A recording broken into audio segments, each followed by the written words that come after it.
Okay, so no matter how long you've been playing guitar, I feel like there's one thing all guitar players have in common.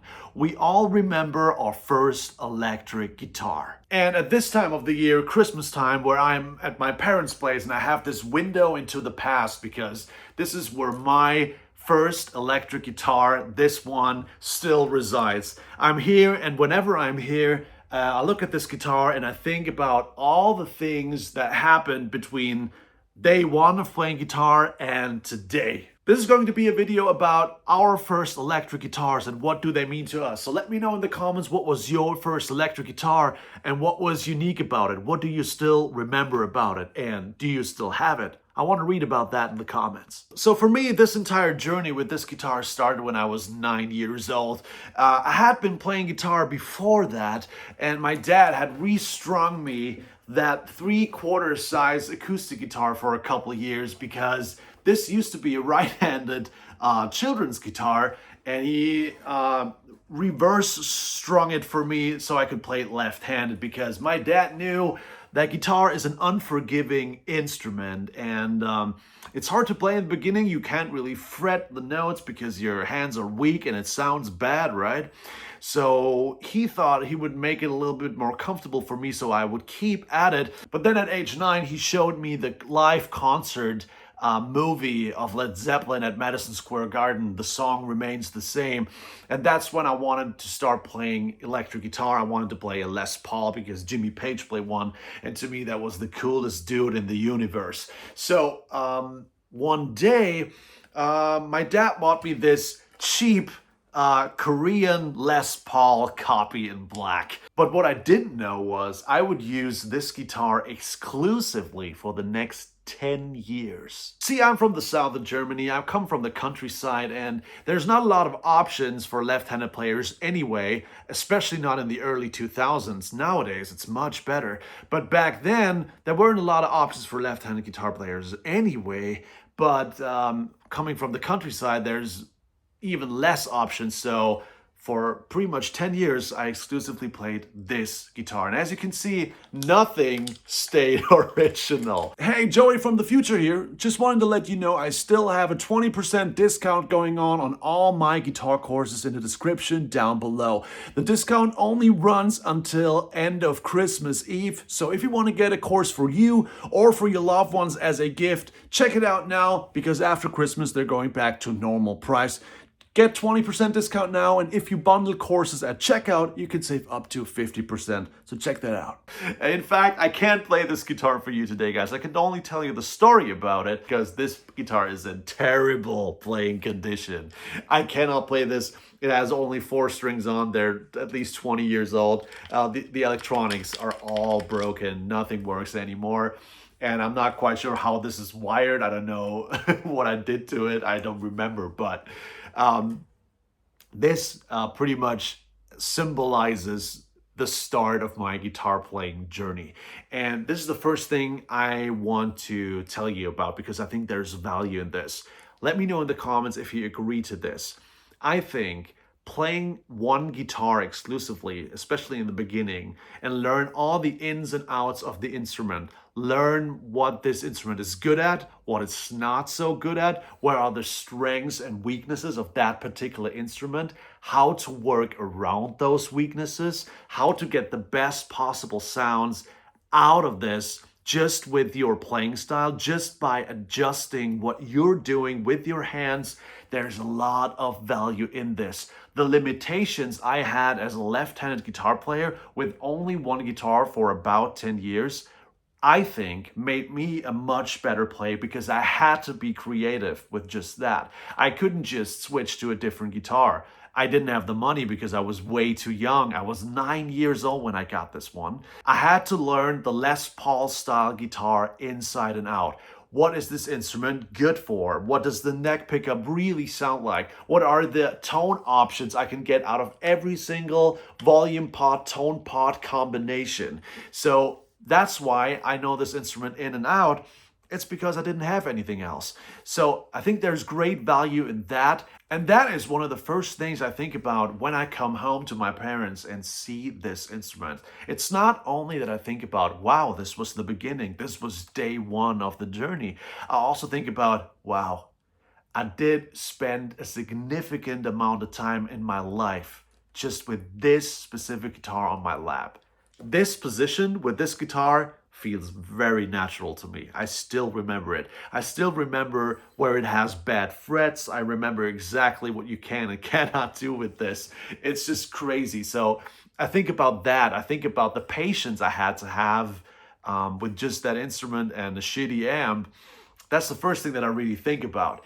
And then the next thing I obviously think about when I look at this is all the changes I made to this guitar. And that's what I want to tell you about next. So let's start at the bridge here. So as you can see, this is dusty. It's super dusty. I haven't played this in 100 years. But this stop tail piece definitely changed because this was a very heavy, not really resonant thing. I changed over time.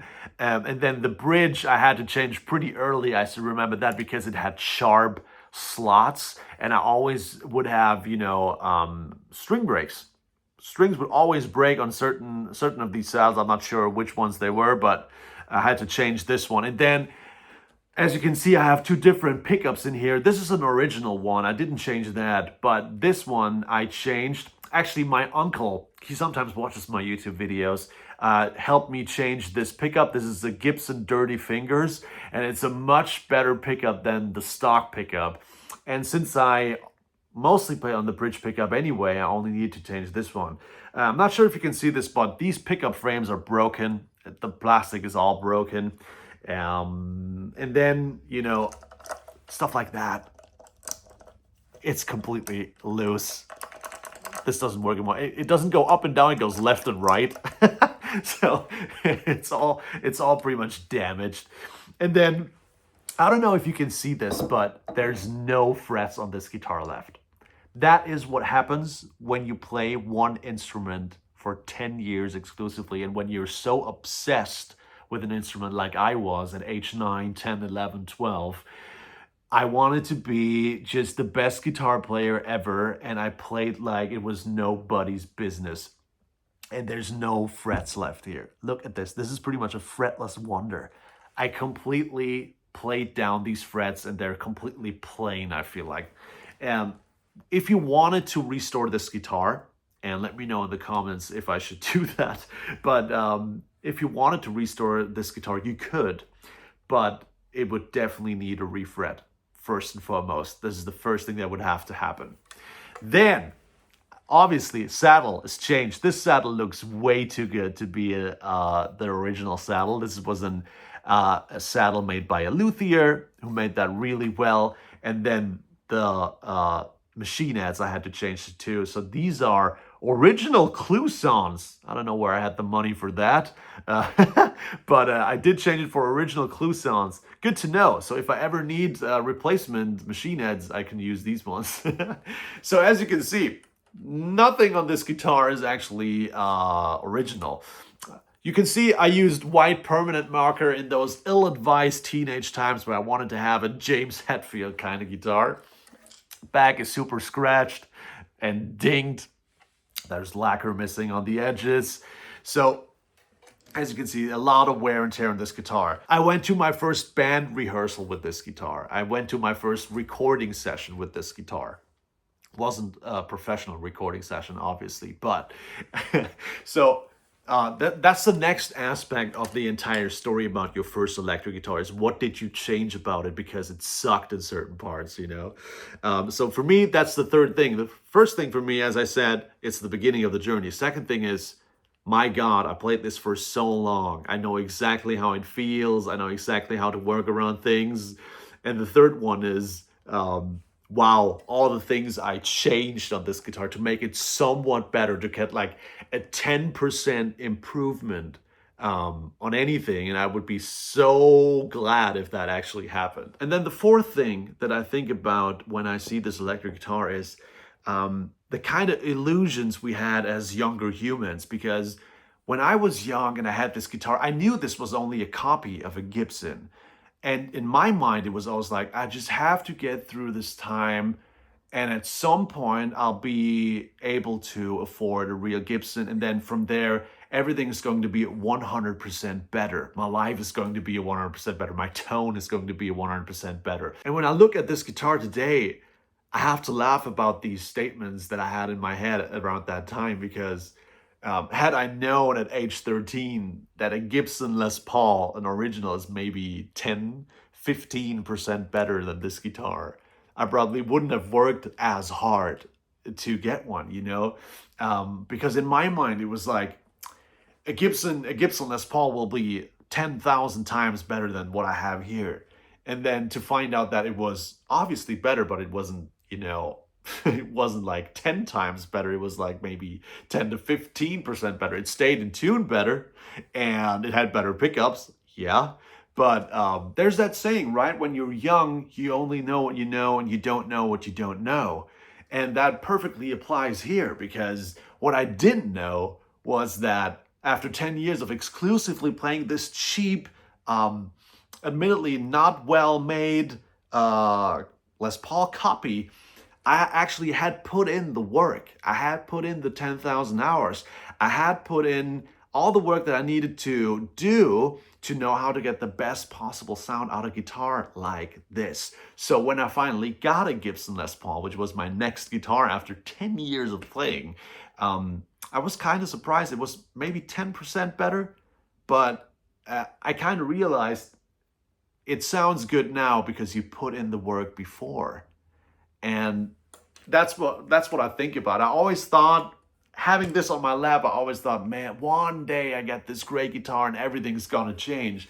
And nothing really changed, you know? I still played the same. I kind of sounded the same. It sounded a bit better. It's more convenient. It looks better. It has less problems for sure. But at the end of the day, I didn't realize that I had put in the work already. That was the work that had to be done, knowing how to get a good sound out of guitar. So these early beginnings, there's bliss in those beginnings and there's ignorance in those beginnings, and all these things just match up perfectly when I look at it today. That was the story time about my first Les Paul and my first electric guitar. Let me know in the comments, what was your first guitar? I'm really interested to hear your stories. Merry Christmas, everybody. Thankful for all of you subscribers. I see you in the next video in the new year. Bye-bye.